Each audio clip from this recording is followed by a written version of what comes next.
Hello, everybody, and welcome to Peace with the Process, article number 2 by yours truly, Blake Gann.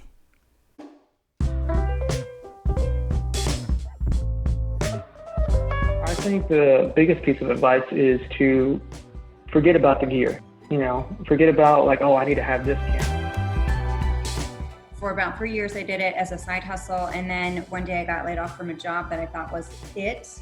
And I was so mad at corporate America that I was like, screw this. I am going to eat ramen noodles and go for this. And that was 2 years ago. And I've been running it full time ever since. So.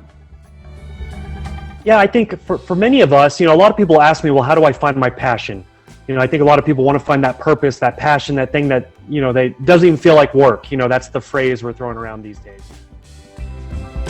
I think a lot of people can maybe relate to is I'll be happy when I get that promotion, when I get that new title, when I get that fatter paycheck, or when I get a fat paycheck, or just even a paycheck for some people.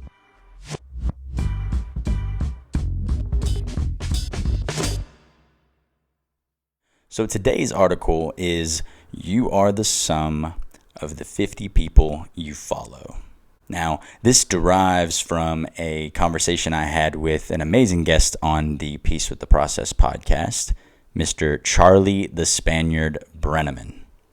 Now, he came on the show, talked with us a lot about his several different transitions that he's made in life, and a lot of the lessons that he's learned from each of those areas of his life, each of those professions, careers, seasons, whatever you want to call it. And a quote that I pulled from our conversation together was, and this is directly from Charlie. I love what he says here. And he says, you can use social media as a self-selection of who you want to be and where you want to go in life, if you use it strategically. Now, more than likely, we've all heard the phrase, you are the sum of the 5 people you spend the most time with. But you know what most people say whenever I tell them this? I barely spend time with 2 people, let alone 5. That's the reality we live in today. And it's not all COVID's fault either. Even before the shutdown of restaurants and public gathering areas, a majority of human interactions were taking place on social media. Now, when life gets busy, of course, we tend to put a lot of our relationships on social media. That's where we go to foster those relationships. Now, where do you go when you start to get a burning for some human interaction? That's where we hit social media. We look at clubs. We look at Facebook pages. We look at blogs. We look at communities. And they're all available right at your fingertips from that phone you're probably holding in your hand right now. So the chances are that in any of those circles, in any of those platforms, you are going to find somebody who is like-minded like yourself. What you see is what you get. So take a second, all right? Take 1 second, go into your phone, go to your settings, and pull up screen time for your day so far. The national average right now is about 2.5 hours on social media every day. Now think about how much time you spent with a friend, family member, mentor, coworker, whatever, this week. If I had to guess, I'd say about 8 hours total. If you spend 8 hours of social interaction, face-to-face interaction with people, not including work-related topics, and you spend 2.5 hours on social media every day, which equals 17.5 hours a week, you are spending more than twice of your time every week interacting with other humans through social media than you are face-to-face. That means you're spending twice as much time on social media with the 50 plus people that you follow than you do face-to-face with the 5, more like 2, people that you spend time with face-to-face on a regular basis. Let's keep that in mind as we continue. The statement, you are the sum of the 5 most people that you spend time with, comes from the concept that you will learn to and adapt into the types of things that you see and hear on a regular basis over time. Now, if someone in that group of 5 is a happy-go-lucky fella who's always seeing the glass half full and looking at life in terms of the positive perspective and avoiding all of the negatives, chances are you hang around that fella long enough, you're going to be beating your drum to the same beat, and you will have adapted some of his happy-go-lucky attributes. The same scenario plays out for the guy who's the glass half empty kind of guy, who is constantly looking for the worst case scenario to use in conversation as a way of his connecting with other people. If this bro is amongst your group of 5 people, you can expect to be sucked into his pity party, and don't be surprised whenever down the road you start finding that life is just getting crummier and crummier. There's a whole article that can be written about people's impulse to connect with other people, and then the risk involved in using a connection conversation point that has to do with the positive in life rather than trying to always convert back to the negative.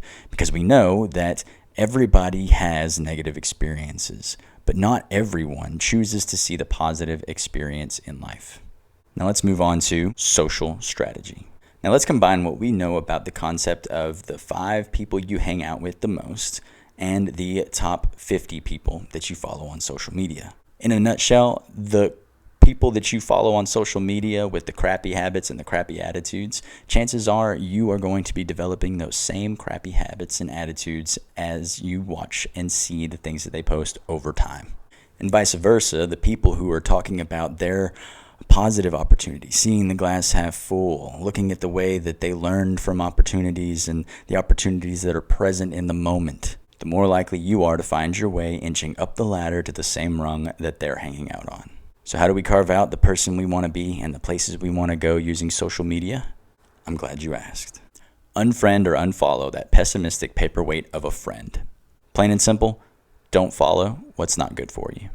Hey, I understand. It could be your sister-in-law. It could be your mother. It could be your cousin.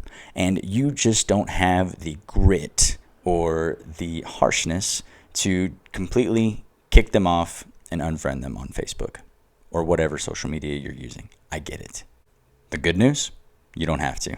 Utilize the unfollow feature. This is something that Facebook has as a way for you to take a break, at the very least, of seeing their depressing posts. And if they're not your mother or your sister-in-law or anybody that you've ever met in person, then don't feel bad for giving them the boot off of your social media platform. They may never even notice. You might be asking, how do you know when it's time to drop one of your followers or friends on your list? Spend some time thinking about whenever you're looking at their post, how does that make you feel? And what action is that producing within you after having read it? Any negative emotion that doesn't point you toward a positive reaction is an indicator it's time for that account to go. We surf in a web full of people who feed off of fear and anger. And anything that you see, read from somebody that you follow, and they're consistently posting those that promotes fear or anger within you, it's no good. Get rid of it.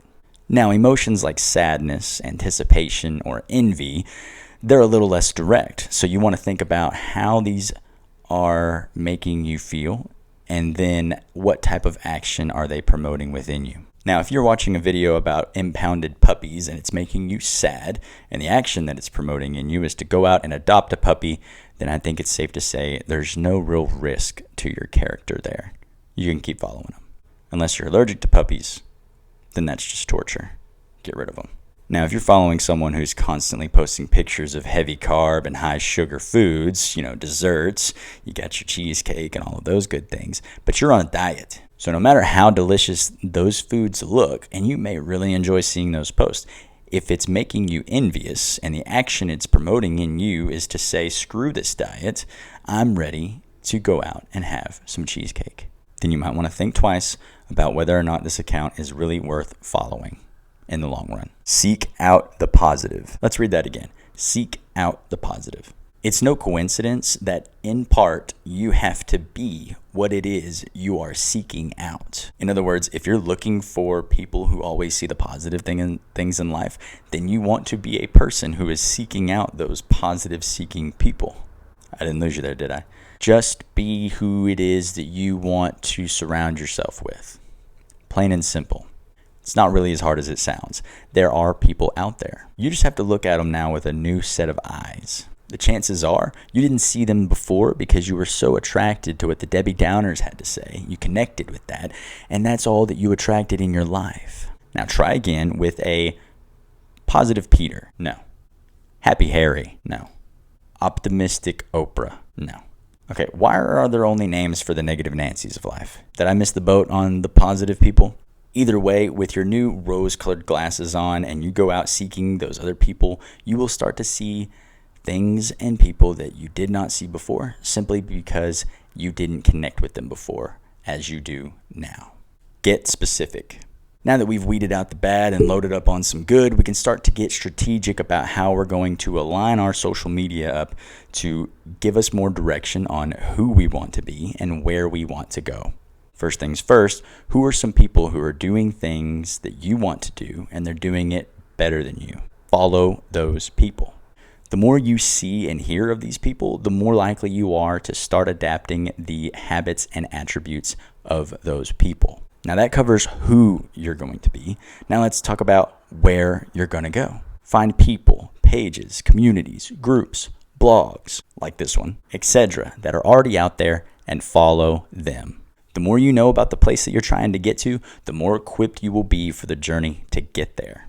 Now this could be a physical location like the Caribbean islands, or it could be a metaphorical location like a level of wealth, knowledge, happiness, purpose, or status, etc. The same rules apply. Find people who are already there or who are already like who you want to be and follow them. Now, the last topic is this: different strokes. There are different strokes for different folks.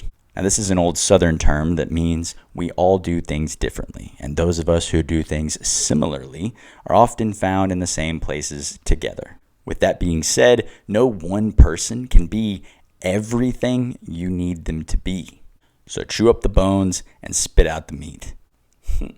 So chew up the meat and spit out the bones of the habits and the attributes of these people that you're going to be following.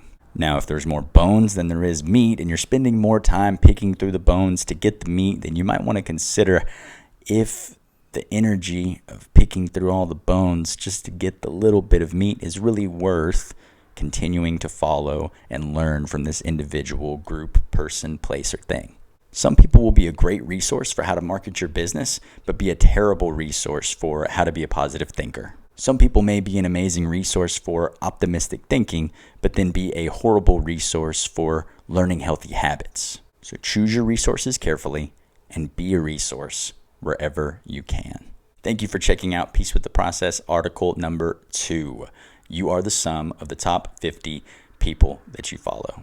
Please give this video a thumbs up. Please also subscribe to the channel.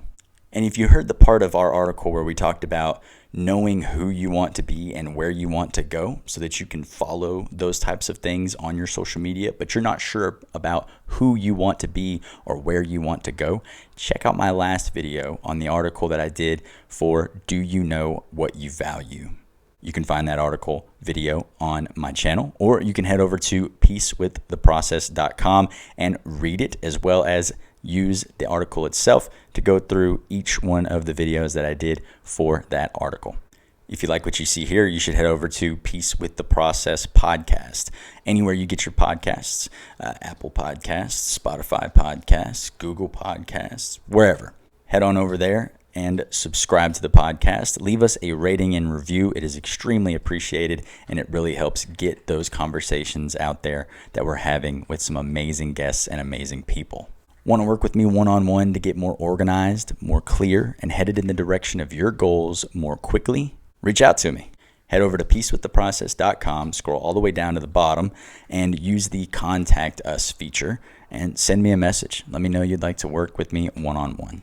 Or reach out to me on Facebook, Peace with the Process Facebook page. And if you want to get involved with more conversations for like-minded individuals, like what we discuss in this video today and things that we discuss on the podcast, head over to Peace with the Process Facebook group. That is not the page, it's the group. There will be a set of questions for you to enter that group. And if you don't answer the questions, you don't get in. Be sure to also check us out on Instagram and Twitter. Peace with the Process is the handle for all of it. Thank you guys so much, and we'll see you next time on the podcast or here on YouTube for more Peace with the Process. I think the biggest piece of advice is to forget about the gear. Forget about like, oh, I need to have this camera. for about 3 years, I did it as a side hustle. And then one day I got laid off from a job that I thought was it. And I was so mad at corporate America that I was like, screw this. I am going to eat ramen noodles and go for this. And that was 2 years ago. And I've been running it full time ever since. So. Yeah, I think for many of us, a lot of people ask me, well, how do I find my passion? I think a lot of people want to find that purpose, that passion, that thing that, they doesn't even feel like work. That's the phrase we're throwing around these days. I think a lot of people can maybe relate to is I'll be happy when. I'll be happy when I get that promotion, when I get that new title, when I get that fatter paycheck, or when I get a fat paycheck, or just even a paycheck for some people.